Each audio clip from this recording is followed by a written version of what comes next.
Blake, don't make me school you, boy. Toby, if you're teaching school right now, I have so many questions. Welcome to the Church Gear Podcast, where we pull the tech out of the booth and onto the stage to share the most outlandish stories and hidden wisdom from the tech trenches. And now, here are your hosts. I'm your host, Blake Hodges, a man who recently found out that Toby is the Dean of Students at Church Gear University. And I'm here with my co-host, the Dean of Students himself, Toby Walters. Can you imagine if we had a Church Gear University? I mean, thankfully, there are intelligent people that know a whole lot about production that work here, but you and I are not part of them, Blake. No, we would be the knuckleheads that get the dunce cap on in that university. We'd be in the back of the classroom. How long do you think we would last at Church Gear University before we'd get kicked out? I give us 4 minutes. That's 3 minutes longer than I gave because we're going to get 3 warnings and then we're gone.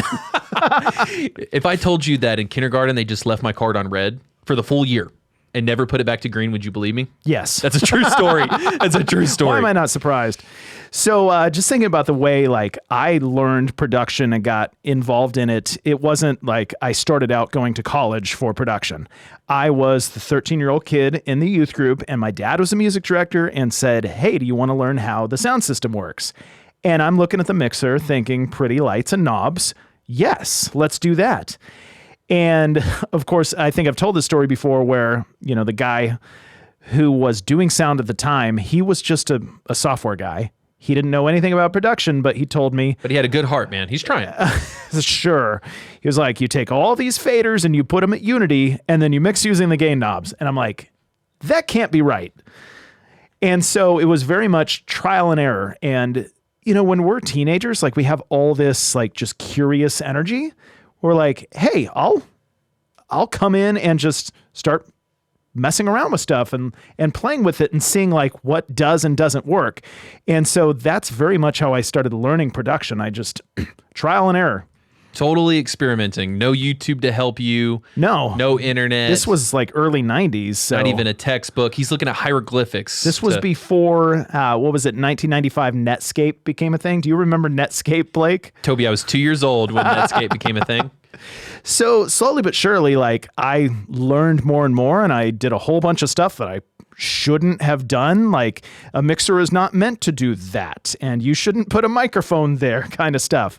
But you learn by cutting your teeth. And then by the time I actually went to college, I went to a community college and did a kind of track in audio engineering.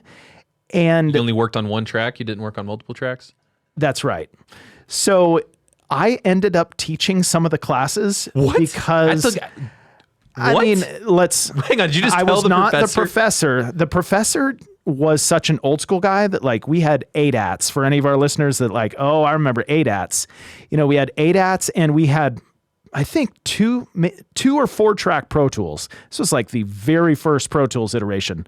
And our teacher didn't know how to use them because he was an old school analog guy. You put a reel-to-reel in front of him and he knows what to do. He didn't know how to use the ADATs. So I had to show him how to use the ADATs. And then eventually he was like, hey, Toby, show the rest of the class how this ADAT works. And so it was kind of funny, being in college, teaching the other students how the ADATs worked. And, it's what's this education for anyways? No wonder you're not a fan of college.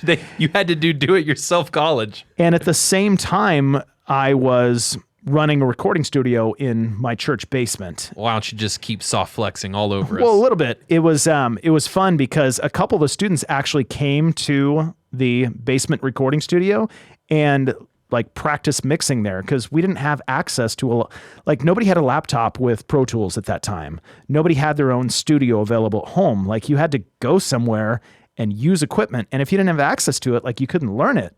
So some of the students would literally come over to the recording studio at my church and they would learn how to mix drums on the analog mixer with the reel-to-reel and the ADATs. And it was a fun time, I'm just imagining you saying to your fellow students, hey, you want to come learn to mix in my basement?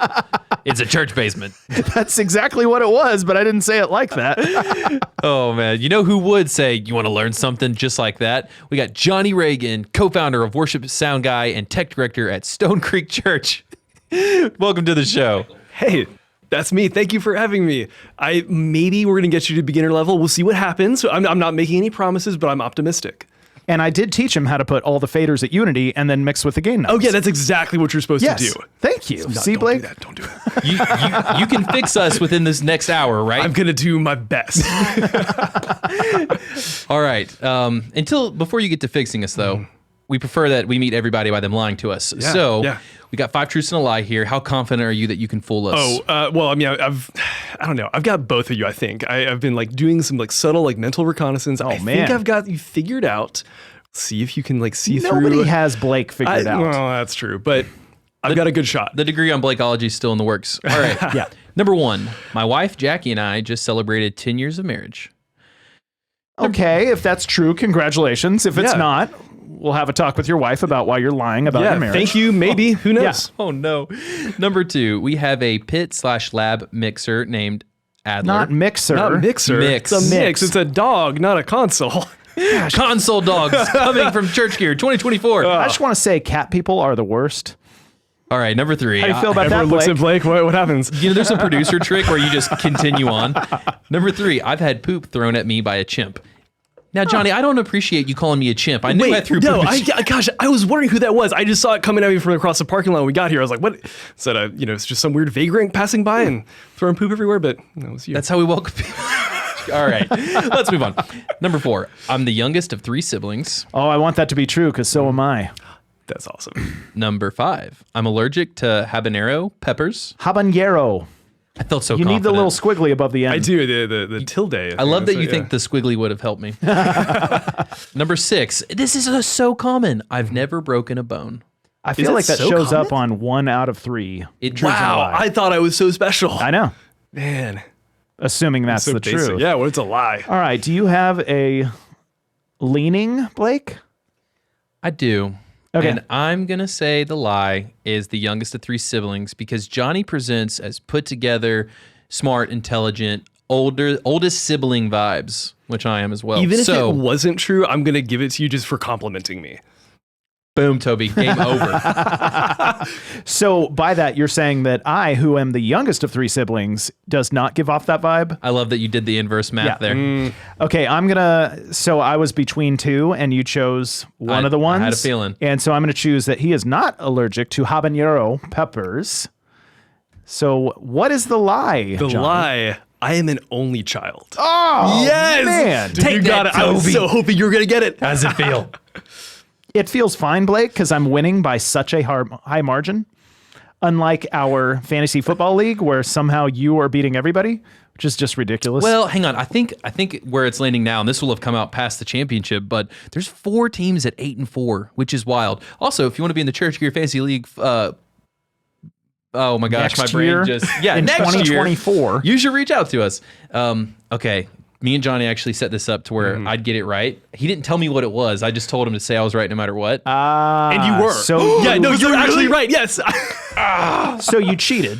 No, I didn't tell him what it was. Okay, he was trying to pay me like $10 to just say whatever he said was That's correct. his whole month's salary. I know. and I've already paid it to Toby. He was so generous. But no, that really is, I'm actually an only child. Look at that. My wife is an only child, and Is she normal or is she weird? well, Like, just she's be my honest. wife, so I say she's awesome.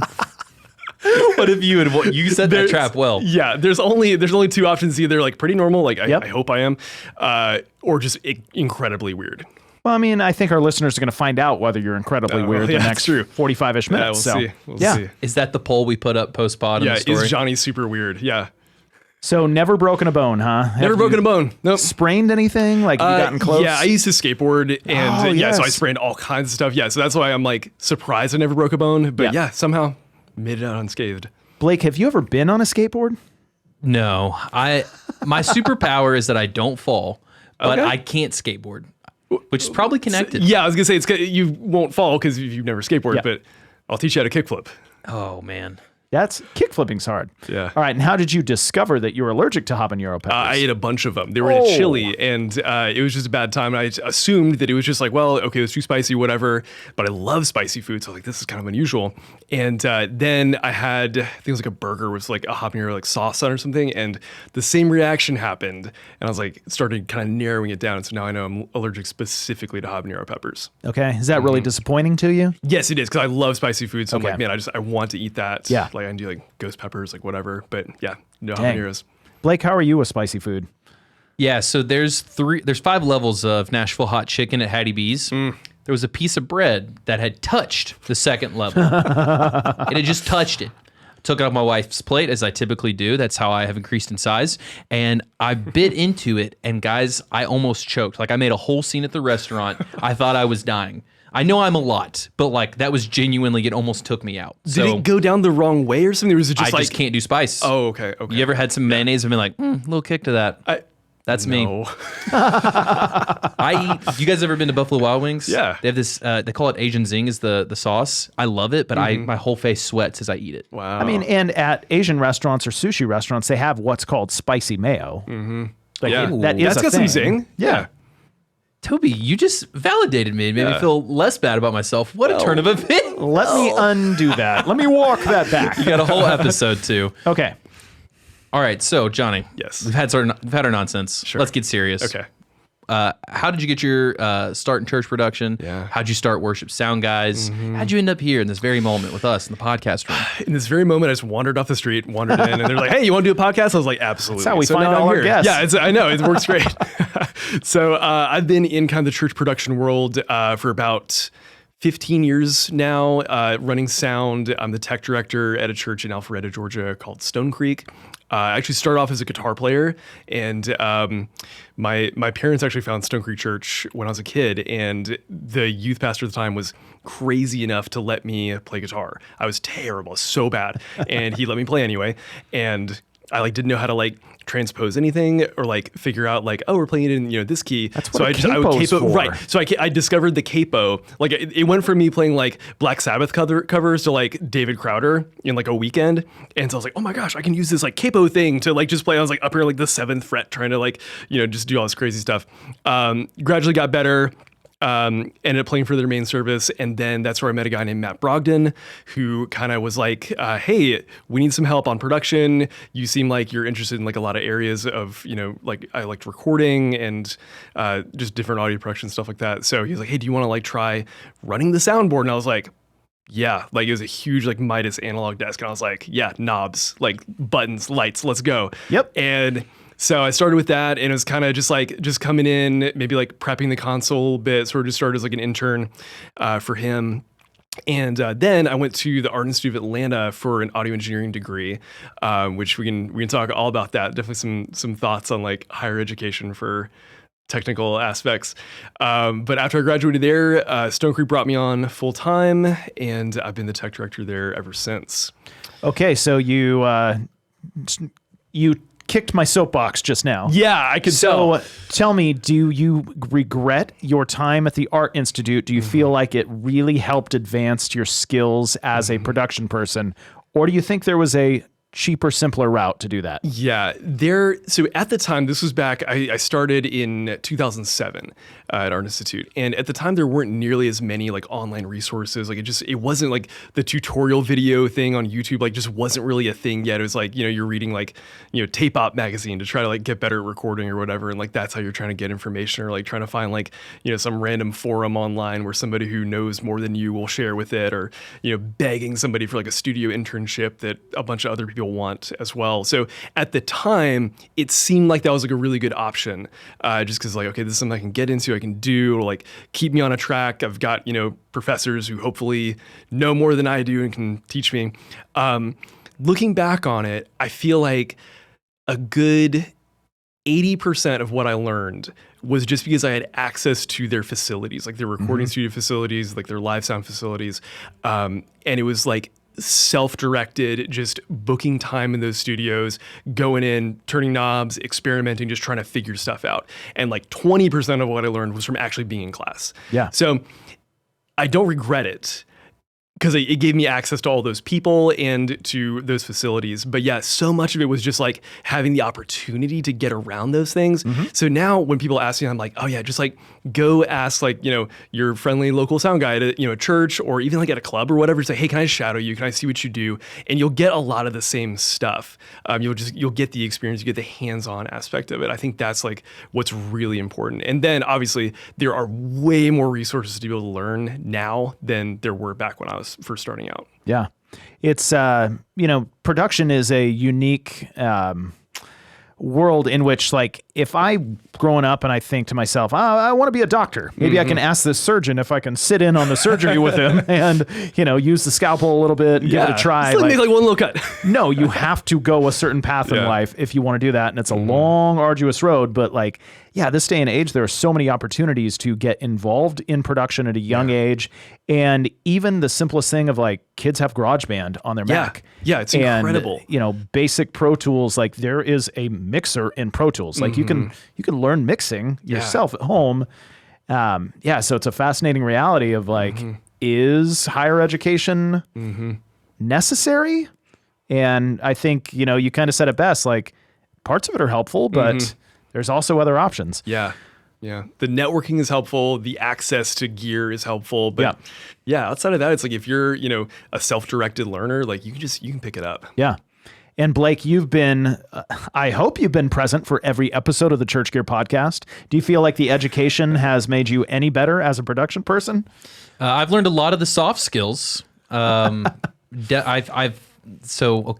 This is coming out post-Christmas, but I needed to get a wreath hung up, and I really didn't, like my wife really wanted it up there, and I really didn't want to do it. Yeah. Did you gaff tape it? So no, it was like it was too high up, and I didn't have a ladder, and I was like, I don't want to fulfill this vision of hers. Like I don't like this idea. It's not worth the time and effort. It would look nice, not worth the time and effort. But then I remember tech directors on this podcast giving the advice on how to be patient and work with someone's vision. And so I found this pole that I was able to hook the hook onto and then stick it up there. And my wife thought I was amazing. And I was like, thanks, guys. Y'all just helped me score some points. Yeah, look at that. That paid off. That's great. I couldn't mix the board, but I can get a reef on the window. That's what the tech directors have taught me. And Johnny, I wonder if there are certain things like if you think about learning the piano, you can be self-taught on the piano, but you could literally start with the wrong hand position and go way down the road. And years later, a professional piano teacher looks at you and says, oh, your hand positioning is wrong. That's why you've never gotten beyond this skill level. And so you have to unlearn all this stuff. Do you feel like there are places to start in, let's just say audio production specifically, where it's like, you and even in Worship Sound Guy, like we want to start here and make sure that beginners understand this before they start diving into all the rest of it. Yeah, absolutely. That's such a good point because it is kind of a double-edged sort of like you can learn bad techniques, right? Like it's so easy to like, you go on a YouTube video or whatever and it's like somebody who knows who they are and they've got one way of doing things, they're going to show it to you. And like it might get you, like you said, like down the road a little bit, you might improve in certain ways, but if it's not the right way, it also might hold you back at the same time. So for us, what we do, actually the very first like online course that we made through Worship Sound Guy is called Sound Guy Essentials. And a big part of that was just teaching like literally like how to wrap a cable. It's like just, hey, here's how to just have an organized box of cables that aren't going to tangle when you try to toss them out. That's an important skill. And it's something that, may not be intuitive or that you might not even think to learn.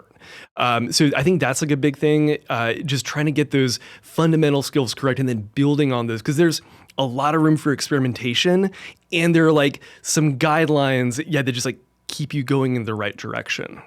Yeah.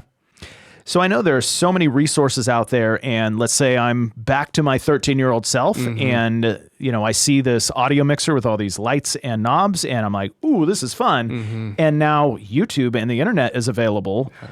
But there is all sorts of there are trusted sources and there are people on the internet. And there are people on the internet. Yeah. How do we vet these things when we're looking for education resources? That's a really good question. And honestly, I'm not sure I have a great answer to that. We set out to provide resources that can be trusted. So we've done our research. I know that, but I'm also man, you might just have to take my word for it. checking out like some, resources and see if they work for you. I think that's like a big one for me. Just like, did what this person said would work? Did it actually work? And, kind of judging it kind of based off the fruit of what happens when you try whatever they said to try. Yeah. Also, if it intuitively makes sense of like if they're explaining a concept to you and it's not just like, turn up the high frequencies for more better. And, it's like, okay, well, explain why, if it goes into detail, if it's, based in maybe some good audio acoustic science, I think that's always a really good sign. If the person has a proven track record of like working with good, artists or churches or whatever, just like to have some credibility. I think that's a really good way to like kind of vet some of these online sources. And then there's also different learning styles. With the internet, you can watch a billion different YouTube videos on a billion different channels, or you can find like organized, this is classes, or this like, you know what I mean? Like courses that have stuff. So do you find that to be better? Or like, how do you approach both? Because both are very helpful, Yeah, for sure. And like, so like with Worship Sound Guy, we do both. It's like we've got a bunch of like free content that's on YouTube. We also have courses that are a little more structured and kind of laid out in like a way that you'd progress through them in a certain order that kind of, builds each lesson one on top of the other. So I think there's a place for both. Like sometimes you just want to like look for a new way to make your snare drum sound awesome. And so you're Googling, you're on YouTube, whatever, just like trying to figure out like, what are people doing that maybe I haven't tried yet or that I haven't experimented with on my snare drum or whatever it is. And, sometimes that's a great way to learn, just that like quick injection of like a new idea or a new concept. I think for me, that's always really inspiring. That's like a fun way to learn because it's a quick win oftentimes. And you'd be like, oh, cool. I'm going to try this, different plugin or a different EQ technique or whatever it is. And, it's a real quick, like, oh, it worked or it didn't. And, that's a great way just to like make those like quick wins, keep it fun, keep it interesting. Then on the other side of it, there's more of like, okay, I want to like master this skill set and I want to have like this like really rock solid foundation that I can build on and that I can like incorporate and maybe even like train other people with and like have just like a deep understanding of something. And I think that's where maybe like more structured content comes in. Yeah, it definitely seems like, as you say, it's really fun to shoot off on a random direction. Yeah. And then some structure is really nice. I just saw the Napoleon movie and I found a YouTube channel that like outlined all of his battles. Whoa. And so instead of watching a bunch of random battles from a course history, I watched all of those and I was like, oh, this is nice. I feel like I got this one down now. Yeah, So that's really cool. different lessons, different ways. Thinking back to, I learned mixing on it wasn't even Mackie yet. It was called Biamp. Oh, They made it out of 16 dinosaur bones, Yeah. right? it Pretty was, much. yeah. And like, Knobs were teeth. you get a source, let's say a vocal, and it comes in and you have gain and EQ, and that's it. Yeah. And so I can't put 17 plugins on there to try and make it better. Yeah. You've got very simple tools. And I feel like, and you tell me, Johnny, like with the technology available today, yeah, you can do a lot of unique things, but you can also go down a rabbit trail of nonsense. And I was just at a church, and I don't remember what church, but I was looking at a vocal chain and it had 11 plugins on it. And I'm like, why are there 11, like 3 compressors and 4 EQs and 18 different, reverbs on there? And so it's like, yes, you can go on to these online resources and you can learn about a lot of the theory and the functionality of gear. But at some point, you have to have somebody standing next to you that knows what they're talking about, that says, stop all that, take it all away. Yeah. And when you push the fader up, if it sounds like garbage, it's not getting better. Like, go to the source. Do you feel like there's a balance between like online education plus being next to somebody that's done it for a long time? Yeah. I think there's like it's almost like, it's like that kind of like apprenticeship model that I think is lost in a lot of like, areas of education today. It's more like, you're just learning out of a book or whatever. But I think with audio and production in general, it's so helpful to have like a mentor or, a community, somebody around you to like, kind of see what you're doing, give you feedback, right then and there and like give suggestions. So yeah, I think that's huge. And to your point about source tone, I think that's like one of the biggest things that we fight for is just like, hey, get it right at the source. Like it should at least like sound pretty good with nothing going on with it. Whenever I get in that situation where I'm like, looking at a vocal chain, it's got like, 8 plugins on it. My favorite question is, what do those do? And just like watching kind of just the squirm as they're like, oh, I don't really know, or like, I don't know, I put them on, I had it, with 2 plugins and then I just added another one and another one. I never like really checked to see, just kind of kept like iterating on this vocal chain over and over again until it's just this monstrosity. And it's like, okay, let's back those off and let's see like first, is it helping? Like, does it sound better if we take it off? And I mean, gosh, like 90% of the time, I think it's better, at least in like the churches and sound techs I've consulted with. It's like they'll deactivate, like, oh, hey, actually, it's not squash now. It's like, oh, you can actually hear like a full frequency spectrum. It's not just like, muddy low end or crispy top end. It makes a huge difference. Yeah. I think Toby's anti-plugin, because back in his day when he started, a plugin was into the wall. That was an electrical Pretty cord. much. Yeah. I mean, I started on Mackie analog console, so I'm right there with you. Totally. I feel like if, let's say, young production guys go sit behind a like master mix engineer, and they're gonna just, from very beginning, just throw up a mix. Yeah. Like if they just push all the faders up to unity or whatever, the person behind them is gonna be like, "How come your mix sounds so good?" Like. Because it all starts with incredible source. Yes. Like the whole lie of fix it in the mix. I feel like we should, step one, teach people like that's just garbage. Yeah. You cannot fix garbage in the mix. Yep. You've got to Toby's start coming with hot takes today. Yeah, start bring with it, a good source. bring it. Because I feel like, and Johnny, correct me if I'm wrong, but like there's this kind of like bell curve of when you start out, you start just adding plugins and adding plugins and adding plugins to try and make things sound better. And then when you get to a certain level of experience, you just start doing the opposite. You start stripping away everything, and your whole approach to mixing is, what do I need to remove to make this sound better? Yeah, I would agree with that. I think vocals might be like one slight exception. I think they do need a fair amount of processing sometimes. But yeah, I would say contextually, yes. It all comes back to the source tone, like you're saying. I think another thing for me is just like the importance of learning to listen. I think lots of times we mix with our eyes first, and you're just like, oh, like, shiny new plugin. What does it do? Like, and you start like just going with it just because it looks cool and it's exciting and it sounds fun and different, and it's actually not like helping anything. So for me, I always try to I start with balance really, and so I'm like, if you can like pull up faders, no processing on it, maybe high pass filter stuff on the EQ, and just like get a mix only using the faders and just like let the balance dictate where your mix moves go. I think that's like such a cool starting point. Like before you do any other processing, just learn how to balance the volume levels between your instruments. And if you can start doing that, then suddenly processing becomes so much less of an issue. Like whenever people send us their live stream or like a console mix to listen to, and they're like, what's wrong? What do I need to EQ? And it's like, well, I don't know if you need to EQ anything. I think you might need to change your balance. Like your kick drum is crazy loud, compared to like your vocal, and your guitars are getting buried by all these tracks that you're using. And it's like you've not assessed the balance in your mix. And so without doing that, it's really, really hard to like fix it in the mix using any kind of processing, because it's all like a volume issue at the core. Yeah. Blake, you're definitely consistently a volume issue. Like how often do I have to tell you like, Blake, lower your voice? I'm such a bad volume issue that when I go places with friends and they say, hey, you need to say that less like loud, I go, thank you. You'll need to tell me that again. I invite you to tell me to be quiet. You just get so excited about what you're talking about. I do. And what's really making me excited is hearing this, because if we need to strip it all down to make a mix good and just use the faders, it sounds like I could get lucky and just move the faders up. Well, I mean, what we're talking here is at the source. If we give you an incredible source, like if we gave you, Coldplay's just empty tracks and said, Blake, put together a quick mix of this, like you could just throw everything up evenly, and then you could be like, oh, the kick drum's a little loud, let's give a little more vocal, and like 3 minutes later, you're like, how does that sound? Well, it sounds pretty good because you're mixing Coldplay. Yeah. So and we're crossing over into a whole different realm when we're talking about, okay, well, I'm the production person and I don't affect the source. That's the worship team.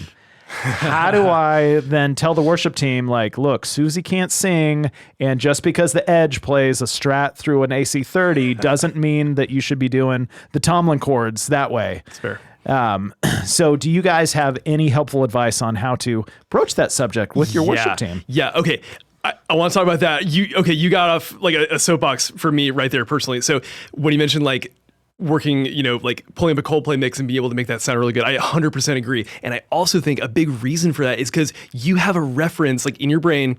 as a Coldplay fan for how Coldplay is supposed to sound, right? And I think that a lot of times, especially worship engineers, do not have a good reference for what the mix needs to sound like in their room. Like they have this maybe like sort of nebulous idea of like, oh, listen to like, like a live recording from, like Passion or Bethel or whatever. And it's like, well, I mean, maybe it should sound like that. But they've never taken the time to really assess like, what does a mix need to sound like in my room? Like, how's it going to translate best on my PA for the congregation who's here with us in this room? And I think like without thinking about that, it's just like you're shooting at like a moving target. So it just becomes so much easier once you like take some time to like visualize and maybe like get some reference tracks that you feel like are appropriate for your mixing context. Like getting stuff that like you can reference and be like, oh yeah, this is what I want my mix to sound like. And then it's so much easier to go, oh, okay, yeah, like I can hear the volume issues because like I know guitars aren't supposed to sound that loud. Like the way I know that I want my mix to sound is not, the way it's currently sounding. You can make those adjustments so much easier. And I wonder how many of our churches that are listening to this or smaller churches could bring in a professional mix engineer for a weekend to work with them, work with their band, get an ideal mix for their room and their people, and then teach them how to do it and save the scene and be like, look, just pull this scene up next time. You're starting from here. And then, don't do too much. Yeah. Don't add 74 new plugins. Start here and just do this again. Yeah, I think that can be really helpful. And to what you were saying before too, like kind of connecting, front of house, the production team to the worship team, I think that's so hugely important. And I think like oftentimes that's where kind of like those templates can fall apart is if, drummer, changes his snare drum or whatever, and guitarist, swaps out his amp and his guitar, and like things start sounding different. You get, different vocalists who sound different. Then all of a sudden kind of the settings that you develop like don't quite work as well. So much of it, yeah, like you said, is about like getting that, just that interconnectedness between the production team and the worship team. So it sounds like we're talking a lot about different tactics to improve your mix. Before we started your episode, you talked about how that was, speaking of soapboxes, one of your soapboxes. So do you have any, quick tips that you'd love to offer whenever you're talking to a fellow church tech on improving your mix? Yeah, for sure. So I think like for me, usually when we go go to a church, talk with a church, whatever, 90% of the time, there are like 5 or 6 like really quick wins that they can just knock out right away. Like stuff as simple as like maintenance, essentially. Like, hey, like when's the last time you tuned your drums? Never. Like, okay, well, all right, we're going to tune drums. Like, we're going to change heads. We're going to make sure, guitarist has got fresh strings. We're going to clean our vocal mic capsule so there's not a bunch of gunk in it. Just all these little things that kind of like just get everything primed, get our source tones right, and then like that just will make things easier down the line. Another huge one, of course, is gain structure. I cannot tell you how many times we go to a church and the gain structure just all over the place. Like, because they are using like, gain as essentially like a volume knob. And it's just like, okay, let's rethink how we look at gain, how we're processing this. Let's mix with our faders, not with our gain knobs. And yeah, just like little things like that are like the quick wins that, you can just like implement, on a Sunday, like easily on a Sunday morning. So yeah, those are just a couple of them. If we want more, I can do more.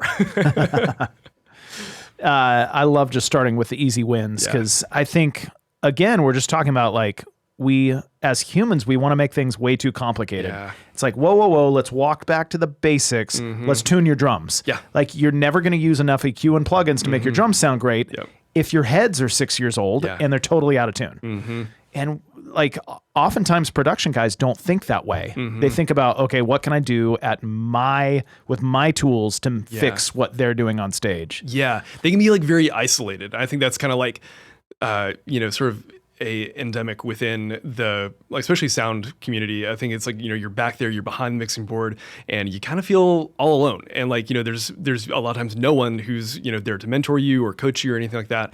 And I think that's really tough because then you are sort of out there on your own and maybe, I guess perhaps church techs are known for being a little more introverted, so we don't want to go talk to the worship leader. We don't want to talk to the band, and ask for something like, hey, the guitar tone sounds like really muddy. Like instead of me trying to like hack away at it with an EQ, like let me just go talk to the guitar player and like see, hey, we can both like get like you can have a better tone, I can get a better tone.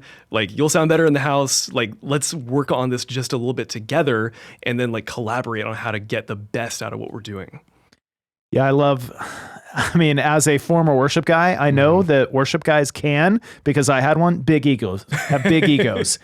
And so You with a big ego. I know. I don't believe it. And then just as you're saying, production people can often be kind of introverted, kind of quiet, and kind of feel like, oh, well, the worship leader's never going to listen to what I have to say. I just need to stay in my cubicle and, push my buttons and make what they're doing really shine. Yeah. But I feel like, there's such a need for relationship between worship and production, or a worship or a front of house engineer or production person can sit down with the worship leader and say, hey, what are you trying to accomplish? What do you want to have communicated back to the people? Because I don't know if you understand this, but I'm the one doing that. I'm the one translating what you're doing on stage to what the people experience out here. Yeah. And so really getting on the same page, having a level of respect where you can respectfully say to your guitarist, hey, I know you like that tone. It does not work in the room. It does not work with the mix. But you have to build that relationship, build that trust. Yeah.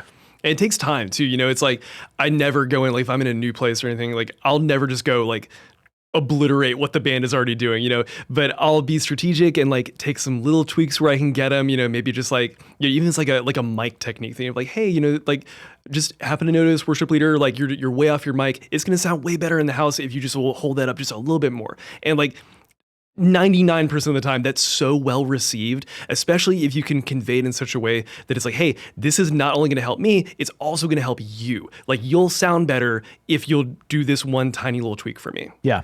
It's kind of like how I tell Blake, like, look, it's not really specifically what you're saying. It's just your face. So if you can just change your face, Blake, then everything will be better. Well, you have that plastic surgeon friend, neighbor that you talk about all the time. Literally change your face. You're talking about you should collaborate together and offer solutions. Give me your solution. Blake, who would you want to look like if we could change your face?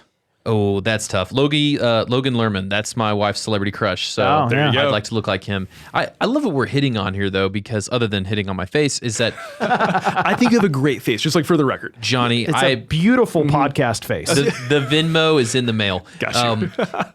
It does sound like a lot of stuff could be fixed by just talking together more. Yeah, it really can be. I mean, I think especially like even communicating like at a pastoral level, trying to figure out like, especially if you're unfamiliar with the church, or if you just have not had this conversation before of like, what do we want our worship culture to be like?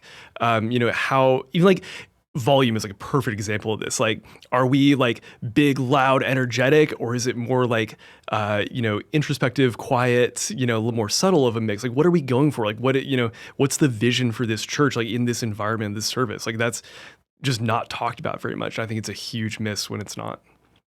I can imagine, a pastor presenting like a Passion Live record and saying, this is what I envision for our church. Yeah.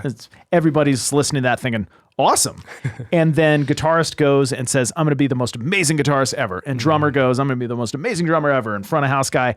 And then you just have this chaos that nothing actually works together because everybody's like individually focused on their own thing, and then you just end up with an absolute mess. Yeah, totally. I think that's huge. Like, I think, and that's a good job of like, or a job for like the music director. I think that's super important. Like, my music director, my home church, and I are like super tight. We talk all the time about like what kind of tones we're going for, what the vision is, for a particular Sunday, even like for a particular song or a particular like moment in a song. Like, okay, this bridge, we're gonna extend this, it's gonna be a big build or whatever. And like, okay, cool. Like, I'm gonna back you up with that. Like, I'm gonna, be like writing some levels like on volume to like help support what you're doing. And like, as an MD, like, what he's trying to accomplish with the band. Like, I'm like, cool, I'm gonna take that and like try to take it to the next level if I can. Yeah, it sounds a lot like the way to improve your mix might not be creativity as much as it is cohesion and communication amongst each other. That's really cool. That's it's so fascinating to me on this podcast how much the soft skills come into play with the technical stuff. Yeah, for sure. And I empathize like with someone being in front of house trying to make, something sound better and not feeling like they can, like, will they even listen to me? Like when I want to pitch an idea to Toby, I'm like, will he even listen to me? Maybe I need to just guess what he wants. But the more we talk, the better stuff gets. So there you go. Yeah, just, you know what? Shoot your shot. Talk to your worship leader, your people up there. I think this would be great tips. Yeah, definitely. Johnny, you talked also about maximizing your gear. This is the soapbox episode. Since everyone seems to be full of hot takes today. It really is. You said you love talking about maximizing the gear, and I know that's something Toby loves too. So what was your what's some of the things you like to talk about on maximizing the gear for churches? Yeah, for sure. Okay, so big one that, I mean, you guys have done incredible work with this too, of like helping get churches equipped with the right gear. And I think for me, like that's just such a key, is like to have the right gear in the room. But then hand in hand with that, it's like you have to know how the gear works and how to get the most out of it. A lot of times, like, I'll be talking to someone, it's like, oh, we need a new PA system, or like, we need the latest, greatest console, or whatever it is. And 90% of the time they probably don't. Like what they have is like it's working fine, but they don't know how to maximize it and get the most out of it. So for one thing, I know this is a little unpopular, but you gotta like read the manual. If you don't know like the functionality, I know. No, dude, I was gonna say, like, we've had a lot of smart people on this podcast say almost word for word what you said. Like, I know this isn't fun. This helps me the most.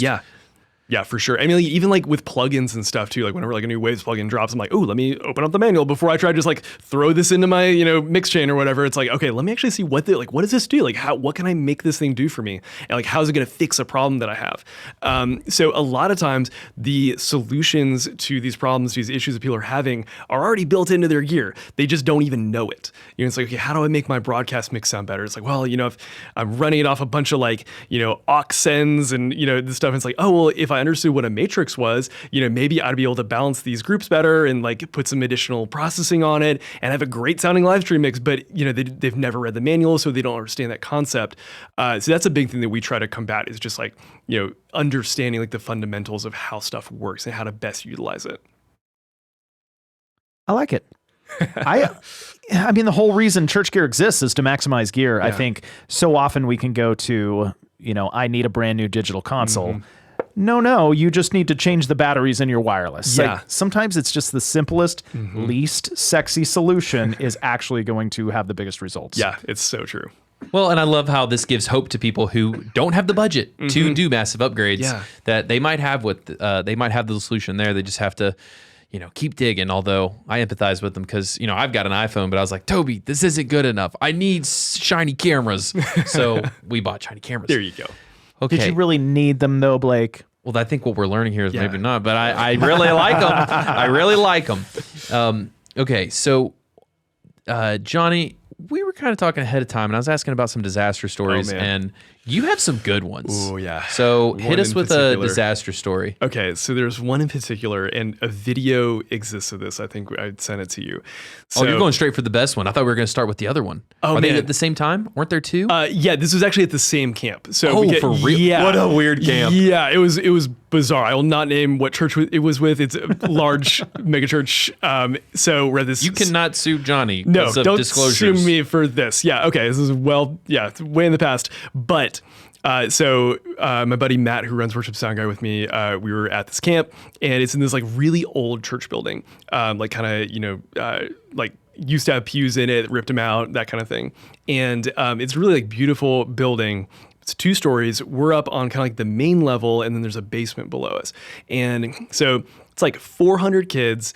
Things are getting a little crazy. It's like kind of, I think it's like second night, so it's like kind of like going big. And worship leader's like, all right, we're all gonna jump. And they're on the top level? Yeah, so they're on the top level. Big open like kind of auditorium, like chapel space. And so he's like, we're gonna jump. And everyone starts jumping. And immediately we like feel things like moving. And we're like, this is not good. So I messaged Matt, and I was like, hey man, like, do you feel this? He's like, oh yeah. And so he's like, hey, let's go downstairs. So we go down into the basement, and you can literally look up and see the floor just flexing. And we were like, dude, we gotta like stop this. And so we like went back up. Like, I think Matt got on the in-ears and was like, hey, you gotta get them to like stop jumping. Like, this is gonna like be a disaster. So not a total disaster, but a potential one happened there, which leads into the second story. Man, that makes me like sweat. Dude, I know. Yeah. It was, just thinking of what could have happened. I'm so glad. It was bad. Yes, it's a pre-disaster story. So what happened then later? Okay. So later, there's this kid who's been getting up on one of the subwoofers, like right across the front of the stage, and just like kind of like dancing on it. And so he's done this like probably 3 times. Matt has told him to move. Like Matt's at monitors. I'm in front of house. And the thing that like this kid doesn't know is that there's also like a CO2 confetti cannon that's like right behind the sub. And so lighting guy. It's like, hey, it's almost time to fire the CO2 cannons. The kid is up there. Matt, can you please tell him to move? And so Matt like goes out there again. It's like the fourth time we've told this kid. And the kid just is like, no, I won't do it. Not going to move. And How old is the kid? Like teenage years? Yeah, probably teenage years. Yeah. So kid's like, no, I'm not going to move. And Matt's like, all right, man, that's cool. And just walks away. And so he messages back to me. He's like, hey, he's not going to move. And the moment's coming in the song for the confetti cannon. And so I like look over to lighting guy. I'm like, okay, are we like going to do this? And he's like, I'm going to do it. And he like, big moment comes, he hits it. And this kid just like disappears. He's there dancing on the sub at one moment. And then the next minute he's just gone. It's incredible. Like, so yeah, you can watch the video. It's unreal. Like, so later though, he like came up to front of house and was like, what happened? I'm like, dude, we told you over and over and over again. Sometimes you have to learn a lesson the hard You way. do. And that was a very hard way to learn a lesson. And I was going to say, couldn't you just punch him in the face? But you kind of did. Yeah, in a way. I think we like punched him in his entire body. Yeah. So yeah. That's awesome. Toby, did you have 4 cups of coffee today? You were like on a hot take trail. My wife and I do this thing where like, No, we're not talking about that either. we'll talk about something that like is frustrating or annoying to us. And then we'll just get on this like series of rants. And our joke is, you know what else bugs me? You know what else bugs me? And then next thing you know, it's like 2 a.m. and we're like, ah, crap, we got to go to bed. And another thing. And another thing. Oh my gosh. No, that's beautiful because you told him 4 times. Yeah. Like, He knew he was not supposed to be there. It was It's like, sorry, man. Like this is you get what's coming to you. Like you won't get up on a sub again. Like, that's amazing. I'm definitely going to prioritize posting that on our socials Yeah, this please do. week. And I'm definitely going to shoot you with a confetti cannon, Blake, because we have one. What? Oh, yeah. Whoa. No, we don't. Yeah, we've got one in stock. I just priced it a couple days ago. We should keep that. I don't know that we have any confetti, but Can we have keep a it? confetti cannon. How much does it cost? I'm going to take it out of your paycheck, so you're not getting paid for 3 Hang on. months. It's budget season. I'm gonna put it in my budget, and because that does sound really fun. Yeah. The problem is the cleanup. You want to clean up all that confetti? No, dude. Part of the joke is the cleanup. You got to do it in places where you can bounce, but don't bounce on the floors because they'll concave on you. Exactly. Oh, man, if we confetti cannoned your car, Blake. Please don't. Oh my gosh. I'm imagining this. I mean, I just rode in your car today. And I'm just picturing it just exploded with All right, confetti. $100 to anybody that confetti cannons Blake's car. Yep. Like inside of it. Oh, I'll no. do not outside. Yeah, done. This is not good. Johnny's going to go back to the warehouse immediately and get that cannon. Okay, well, what I'd really love to fire off is a tech takeaway from you, Johnny. Yeah. So what confetti cannon of a tech takeaway can you shoot at me and Toby and obliterate us with and everyone else that's listening? Okay, so this is again a little bit of a soapbox for me. So, okay, one of my favorite things to do is to keep a mixed journal. And so basically what I mean by that is that I've got like a little notebook. I also have a note on my phone, so don't have a journal, doesn't have to be fancy, but what I do is I make notes as I'm mixing of like stuff that I like, stuff that sounds good, stuff that maybe doesn't sound good, stuff that I want to work on or implement in my mix for the future. And so what I'll do is I'll take that and then every single week I'll go and update our template that we start every mix from, and I'll implement those changes in it. So if I'm like, okay, yeah, man, like I use this new processor on vocal, added a little more top end, whatever, and like, man, that sounded really good. I'll implement that into the template.